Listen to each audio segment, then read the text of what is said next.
Marseille, donc, pour commencer.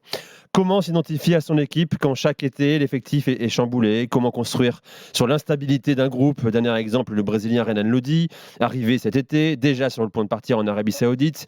On va en débattre avec vous, supporters marseillais, surtout au 32-16. D'abord, j'accueille Polo Breitner. Bonsoir, mon cher Polo.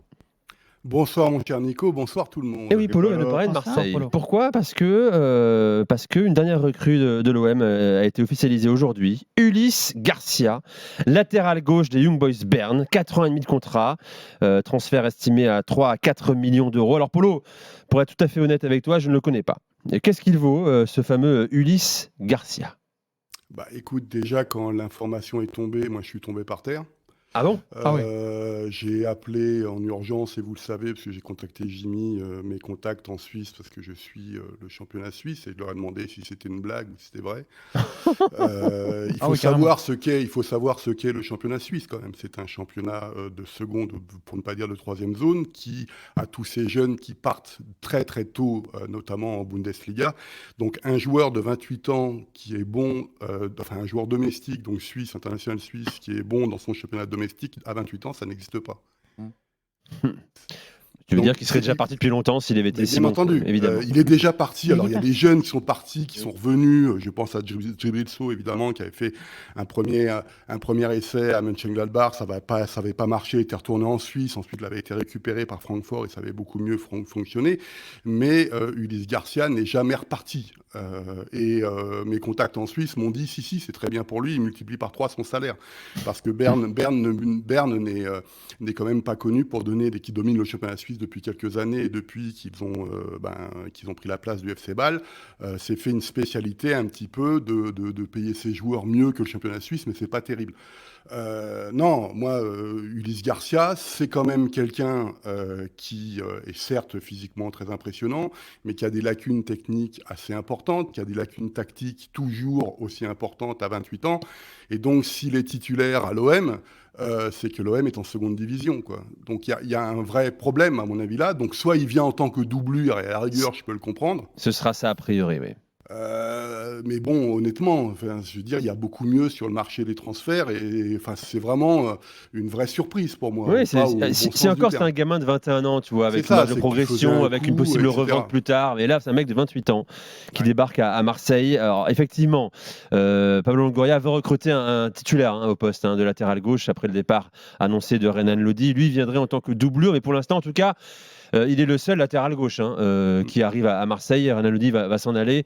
Encore faut-il trouver le titulaire du poste. Polo, merci pour ton éclairage. Merci à vous. Merci, à très vite sur RMC. D'abord une réaction peut-être. Tu connaissais Opagen, ce joueur ? Je connais un petit peu. Je sais que c'est un joueur qui, quand il est parti de Suisse, n'a pas réussi. Quand il est parti en Allemagne, ça a été très très compliqué pour lui. Donc c'est toujours un point d'interrogation quand on recrute un joueur qui va faire sa première, entre guillemets, première expérience à l'étranger. Dans un club comme l'OM en plus. Qui est un énorme club pour un joueur comme ça.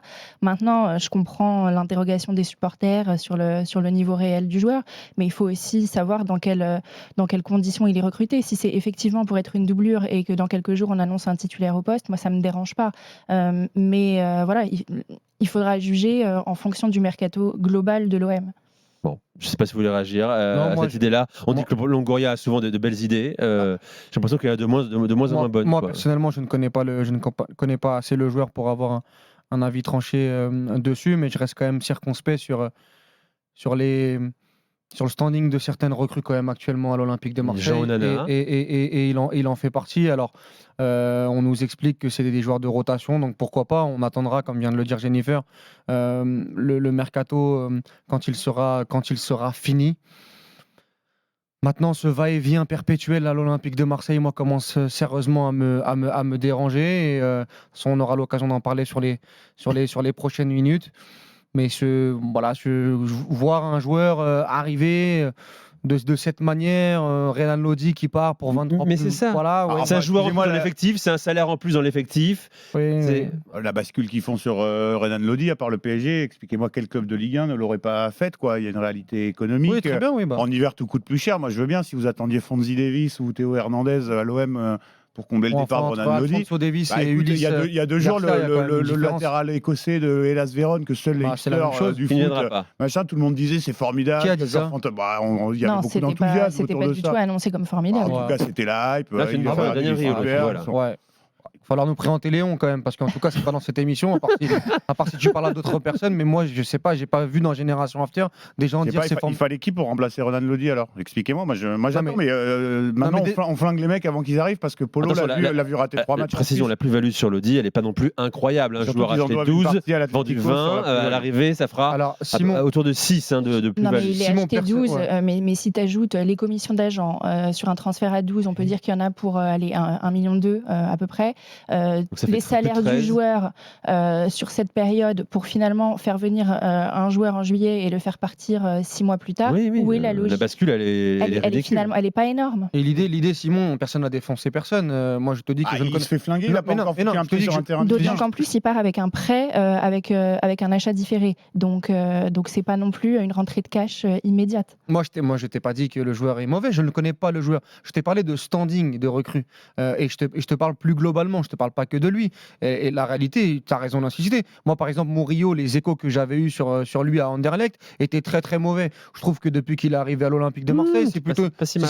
C'est pas si mal. Maintenant, la réalité, c'est que quand je regarde les joueurs qui arrivaient à l'Olympique de Marseille sur les 2-3 derniers mercatos sous Longoria et ceux qui sont en train d'arriver, je trouve quand même qu'on recule dans la hiérarchie.